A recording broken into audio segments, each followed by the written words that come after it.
Hello everyone, welcome to Lesson 5 in French. It's Interrogatives or Les Interrogatifs. Today we're going to learn about French interrogative words and invert interrogative sentences, and our goal by the end of this video is to be able to correctly use French interrogatives in sentences and invert them in sentences.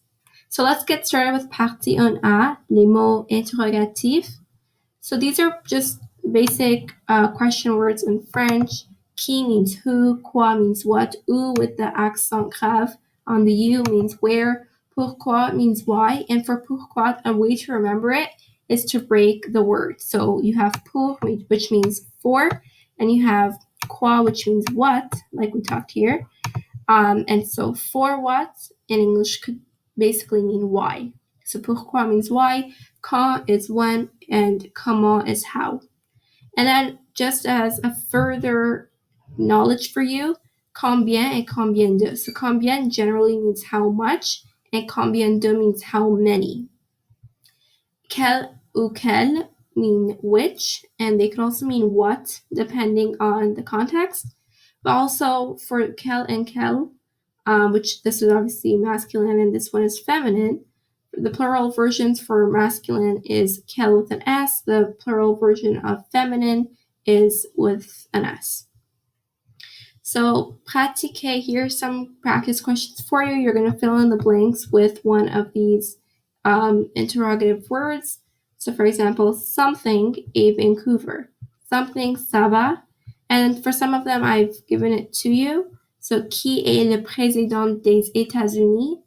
Pourquoi es-tu? And now you have to come up with the ending. It doesn't matter. There's no correct answer to this.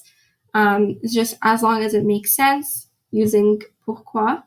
Combien de jours y a-t-il dans une semaine? I've also given you this. So how many days are in 1 week? Something, animal est très rapide. Quelle heure est-il?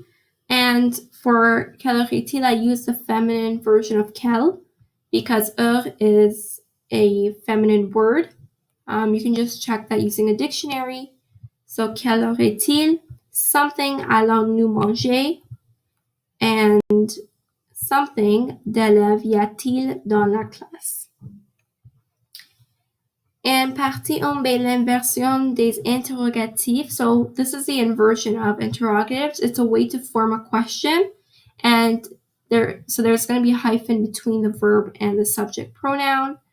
And if the last letter of the verb is a vowel, you're going to add a T before the pronouns elles and elles, because they also begin with a vowel, and it's going to sound weird if you just say, for example, il. It has to be a-t-il. And if there is a name or if there are names before the pronoun, you're going to change them before inverting. So for example, Marie is going to change to elle. Paul et Marie is going to change to il because it's more than one person, so it's going to be plural. And also, Paul is a boy, so it's going to be ILS instead of ELLES. And Anna et moi, like for example, will change to nous. And here I have my little chart. It's also some practice for you, opportunities where you get to practice filling in the blanks. So let's go through them one by one. Tu vas au cinéma, so that's your sentence. If we want to make this into a question using l'inversion, we're going to change the places of the tu and the va. So they're going to switch. And it's going to be vas-tu au cinéma with a question mark. Nous écoutons la radio, so écoutons-nous la radio. Les élèves jouent au soccer. Remember we talked about this. You don't pronounce the ENT because if you pronounce it like jouant, it's going to sound like an ONS. So les élèves jouent au soccer.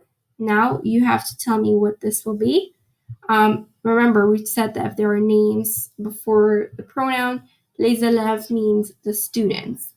It's not a direct subject pronoun, so you're going to have to change les élèves to something that would go instead of it or that will replace it.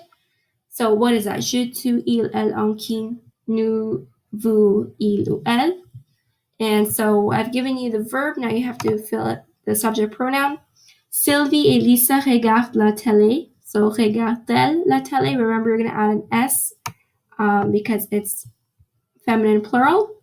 Marie mange une pizza, mange to something in pizza. So this should give you a hint that the pronouns are either going to be il or elle, depending on the gender of Mary. Elle a un stylo. A-t-elle un stylo? Vous avez des livres. Something, des livres. So now you're going to do the complete inversion. So I haven't given you a part of it. You're going to do the full inversion. And il va au restaurant. Va-t-il au restaurant? Okay, so it should be pretty easy. Interrogatives in French are as easy as they are in English. Hopefully this video was a good review and practice for you. Take advantage of the practice questions or fill in the blanks. I will put the answers in the description box. Again, for question 4 and part 1A, you're just filling in the blank to whatever you think suits best for this question, but there's no one answer. So thank you so much for watching this video and see you in the next one.